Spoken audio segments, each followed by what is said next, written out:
Hey there, welcome back to Tennille Talks.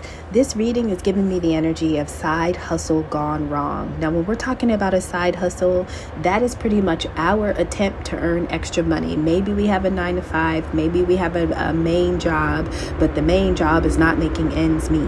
And so it is very natural and normal for people to step out and to create a hustle, find a hustle, pick up a night shift, do whatever you got to do to have a little extra money coming in.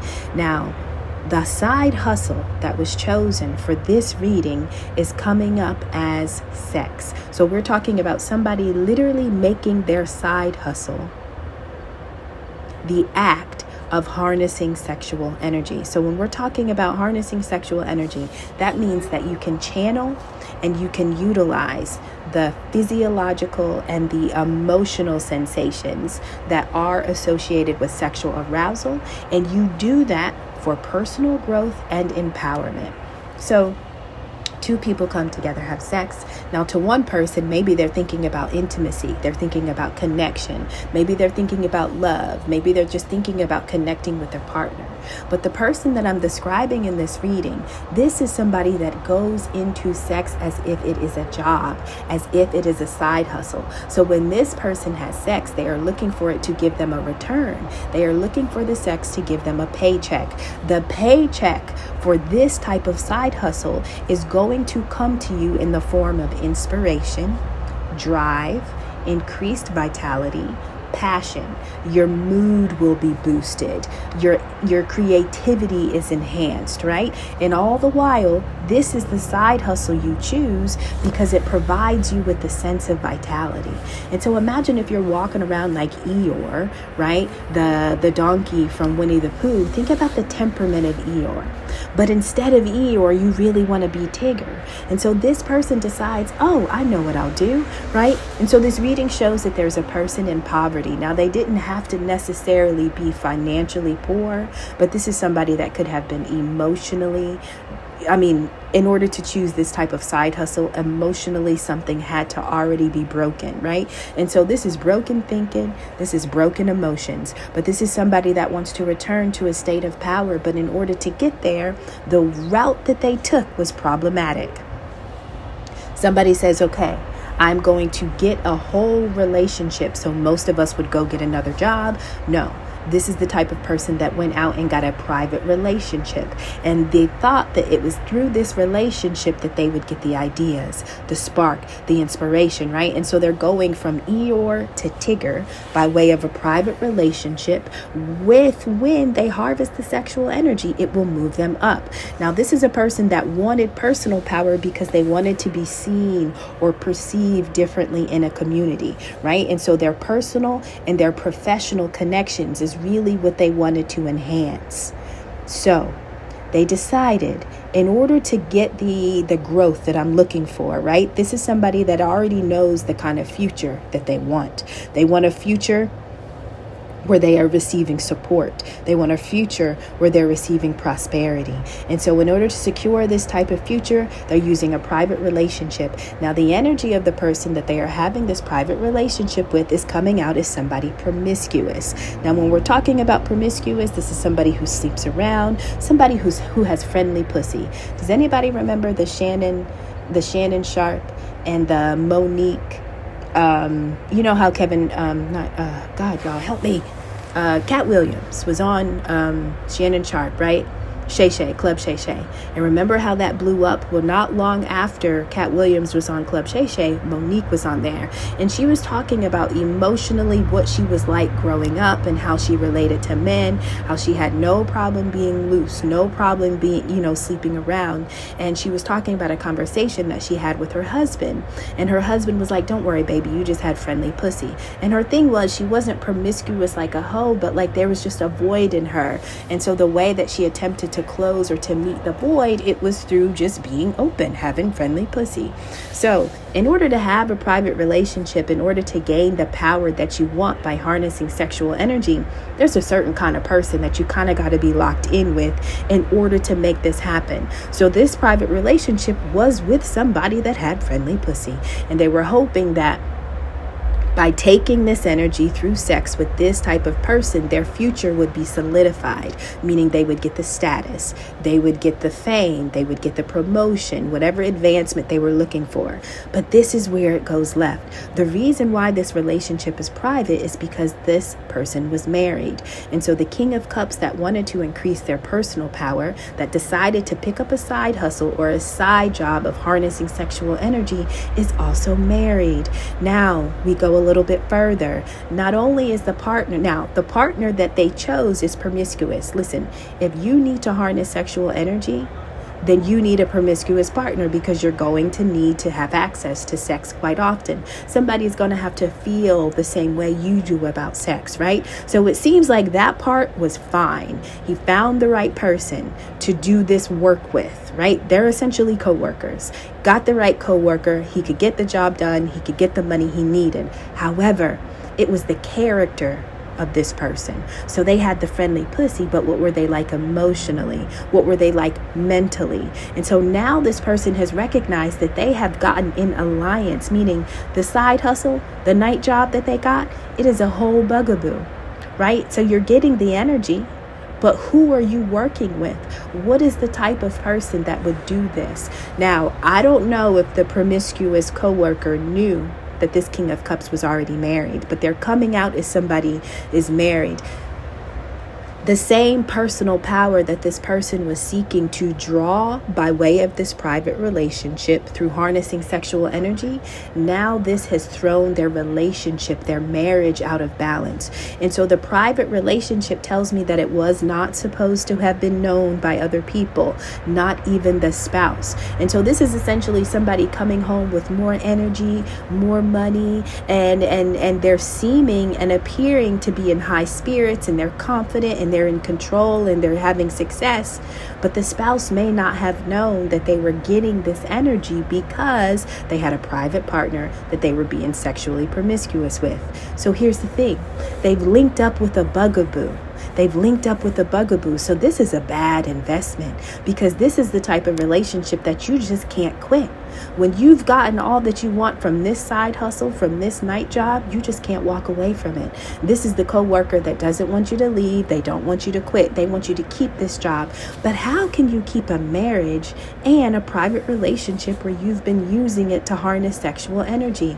Y'all, this is giving me karma. And it's giving me karma because it shows that this King of Cups is imprisoned. This person is trapped. Now, in addition to being confined, we have the energy of getting played, manipulated, lied, people lying, people attempting to control you. So the thing is that if you are married, and if you want to improve the quality of your home, the quality of your marriage, nothing you do extra should compromise the integrity of your marriage.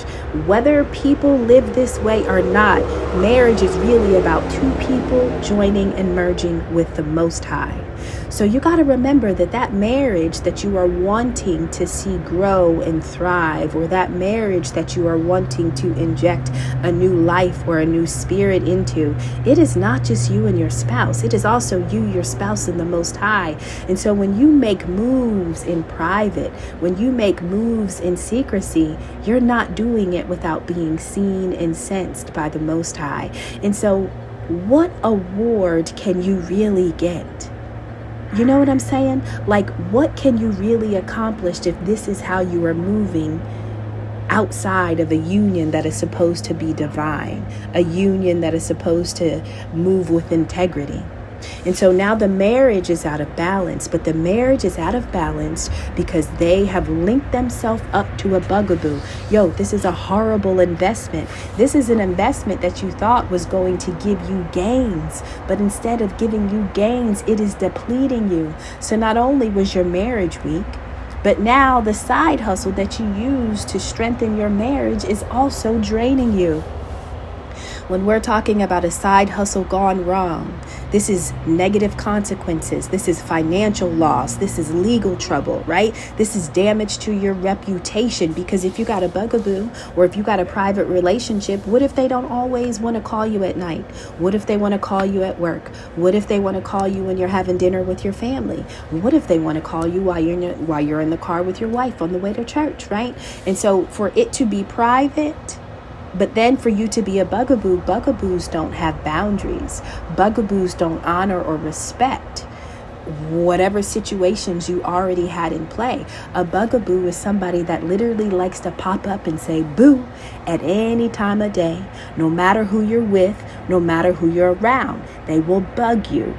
You can't have a private relationship with a bugaboo. That is what this person is now learning.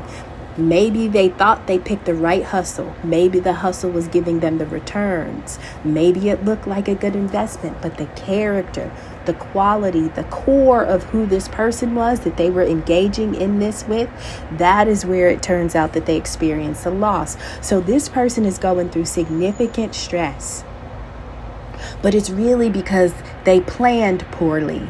Nobody has a problem with you wanting to be powerful and wanting to experience promotions. There's not a problem in wanting more than you have, but it is the way you go about it. And so when you plan poorly, it's because the practice that you put in place was unethical. And so the only outcome you can get is the outcome that has to match your choice.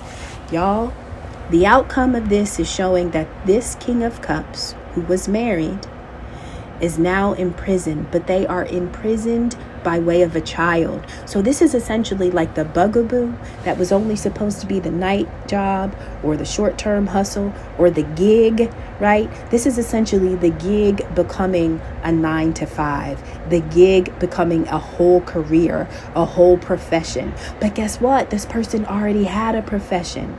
This person already had a career. Are you able to do two full career? Like, can you do that? 2 9-to-5s at the same time? But there's only one 9-to-5 in a day. There's only one you. So whether or not this person is truly the parent or the father of whoever this child is, because we have confined with child, so this is giving me the energy that the bugaboo got pregnant. But if the bugaboo is promiscuous, I mean, is it really yours? There's a whole another level of investigation that needs to be done. But the new life that the King of Cups was after, the new life that they were optimistic and hopeful for, right? That's what all of this was for. And the thing is like their intentions were pure, right? Your intentions are pure. Wanting more than you have and deciding to work for it, nothing wrong with that. But it is the plan that you put in place. It is the practice that you put in place.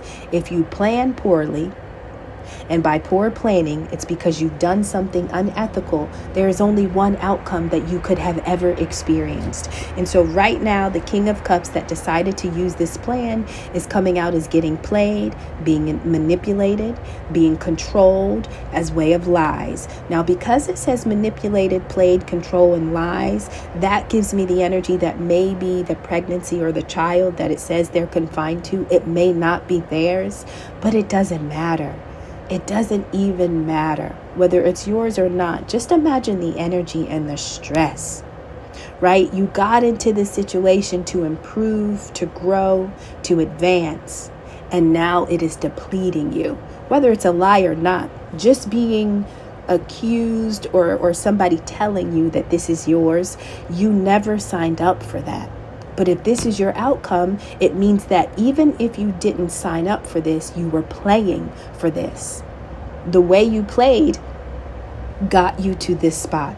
And so the new life that this person was wanting to get, the fresh start, the new perspective, they wanted to get rid of the old in order to experience something new. Y'all, they got a new life for real, meaning they created an entirely new life. And this is looking very much like a nightmare, which is why I'm calling this the side hustle gone wrong. All right, y'all, I love you. Talk to you soon. Bye. Y'all, I said I was done, but I got to come back.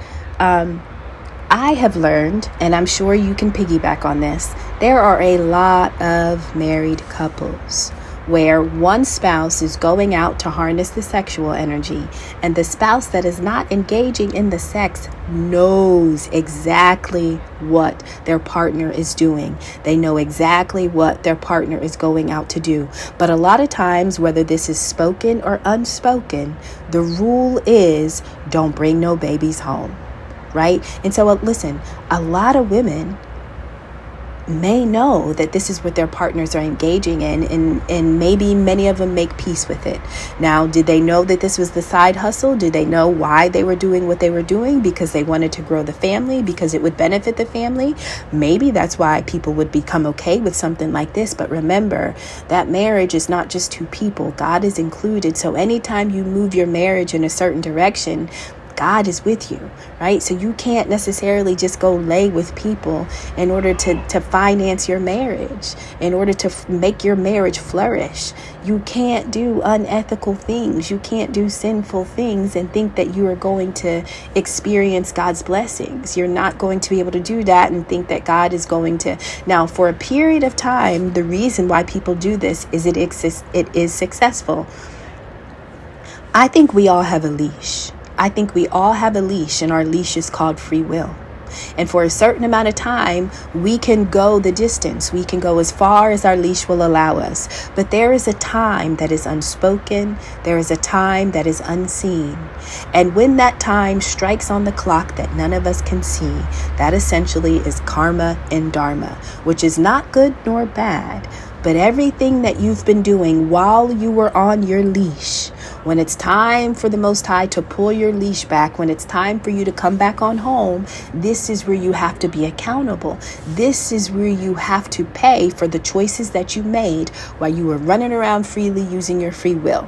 Nobody says you're not free.